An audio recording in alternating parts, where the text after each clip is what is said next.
തദ്ദേശ തെരഞ്ഞെടുപ്പിൽ വൻ കുതിപ്പാണ് UDF കാഴ്ചവെച്ചിരിക്കുന്നത്. ഒപ്പം ഒട്ടും പ്രതീക്ഷിക്കാതെ ചിലയിടങ്ങളിൽ BJPയും സീറ്റ് സ്വന്തമാക്കി കഴിഞ്ഞു. 6ൽ 4 കോർപ്പറേഷനുകളിലും UDF ഭരണം പിടിച്ചെടുത്തു. കൊച്ചി, തൃശൂർ കോർപ്പറേഷനുകൾ UDF പിടിച്ചെടുത്തപ്പോൾ തിരുവനന്തപുരം BJPയും സ്വന്തമാക്കി. LDF കോട്ട തകർത്ത കൊല്ലത്ത ചരിത്ര വിജയമാണ് UDF നേടിയിരിക്കുന്നത്. കണ്ണൂർ കോർപ്പറേഷനിൽ ഭരണം നിലനിർത്തുകയും ചെയ്തു. ഇനി നിയമസഭയിൽ എങ്ങനെ പ്രതിഫലിക്കുമെന്ന് കണ്ടറിയേണ്ടതുണ്ട്.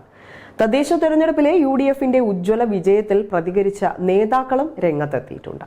ഇത് പറ്റിക്കുന്ന സർക്കാരാണെന്ന് ജനത്തിന് മനസ്സിലായതിന്റെ ഫലമാണ് LDFന്റെ തിരഞ്ഞെടുപ്പ് തോൽവിയെന്നാണ് കോൺഗ്രസ് നേതാവ് K. മുരളീധരൻ പ്രതികരിച്ചത്.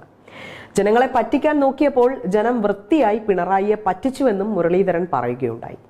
തദ്ദേശ തെരഞ്ഞെടുപ്പിൽ വർഗീയതയാണ് ഇടതു മുന്നണിയുടെ തോൽവിക്ക് കാരണമെന്നാണ് പ്രതിപക്ഷ നേതാവ് VD സതീശന്റെ വാദം. സർക്കാരിനെ ജനം വെറുക്കുന്നു. BJPയുടെ അതേ അജണ്ടയാണ് CPMനെന്നും CPM കളിച്ച ഭൂരിപക്ഷ വർഗീയ പ്രീണനത്തിന്റെ ഗുണഭോക്താവാണ് BJP എന്നുമാണ് സതീശൻ വിമർശനം ഉന്നയിച്ചത്. നിയമസഭാ തെരഞ്ഞെടുപ്പിൽ ചർച്ച ചെയ്ത അജണ്ടയാണ് തദ്ദേശ ഫലം. നിയമസഭാ തെരഞ്ഞെടുപ്പിൽ തിളക്കമാർന്ന ജയം ഉണ്ടായില്ല എങ്കിൽ രാഷ്ട്രീയ വനവാസം തന്നെയെന്നും പ്രതിപക്ഷ നേതാവ് പറയുകയുണ്ടായി. അതേസമയം അയ്യപ്പന്റെ സ്വർണം മോഷ്ടിച്ചവരെ ചെവിക്ക് പിടിച്ച് പുറത്താക്കുന്ന ഫലമാണ് തദ്ദേശ തെരഞ്ഞെടുപ്പിൽ ഉണ്ടായിരിക്കുന്നതെന്നാണ് കോൺഗ്രസ് നേതാവായ KC വേണുഗോപാൽ അഭിപ്രായപ്പെട്ടത്. ഇത് നിയമസഭയിലും ഉണ്ടാകുമെന്നും അദ്ദേഹം കൂട്ടിച്ചേർത്തു. നിയമസഭയിലും ഈ ഭരണത്തെ ആട്ടിപ്പായിക്കാൻ ജനം തയ്യാറായി നിൽക്കുന്നതിന്റെ സൂചനയാണ് ഇത് നൽകുന്നതെന്നുമാണ് KC വേണുഗോപാൽ പ്രതികരിച്ചത്.